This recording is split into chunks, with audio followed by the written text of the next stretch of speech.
বরিশালের বাউফল থানাধীন কালাইয়া ইউনিয়নের কালাইয়া বন্দরে একটি ডাকাতি সংঘটিত হয়েছে। অজ্ঞাত 7 থেকে 8 জন ডাকাত শিবানন্দ রায় বণিকের ব্যবসা প্রতিষ্ঠান কানুপ্রিয় ভাণ্ডারে হানা দিয়ে 5 লাখ টাকা লুটে নিয়ে যায়। জয়ন্ত পাইকের তথ্যচিত্রে বিস্তারিত। ডাকাতরা পূর্ব পরিকল্পিতভাবে মুখে মানকি টুপি পরে দেশীয় অস্ত্র নিয়ে ব্যবসা প্রতিষ্ঠানে প্রবেশ করে। তারা ক্যাশ বক্স থেকে 5 লক্ষ টাকা নিয়ে যায় এবং শিবানন্দ রায় বণিককে অস্ত্রের মুখে অপহরণ করে ইঞ্জিন চালিত ট্রলার যোগে তেঁতুলিয়া নদীর দিকে নিয়ে যায়। বরিশাল রেঞ্জের ডিআইজি মোহাম্মদ মঞ্জুর মোর্শেদ আলম ঘটনাস্থল পরিদর্শন করেন এবং পুলিশ বাহিনীকে ভিকটিম উদ্ধার ও আসামি গ্রেফতারের নির্দেশনা দেন।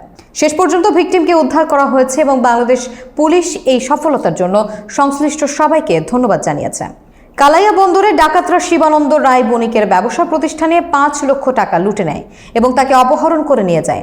তবে পুলিশ পরিদর্শন শেষে ভিকটিমকে উদ্ধার করেছে এবং অভিযুক্তদের গ্রেফতারের প্রক্রিয়া চলছে। প্রথমে দুঃখ প্রকাশ করি, একটা ঘটনা ঘটেছে। জি, আমরা গত শুক্রবার রাত 11:30 থেকে 11টা থেকে জানতে পারি আমরা। তারপরে থেকেই আমরা পুলিশ পদক্ষেপ রয়েছে, ওসি বা কথা হয়েছে আমার সাথে।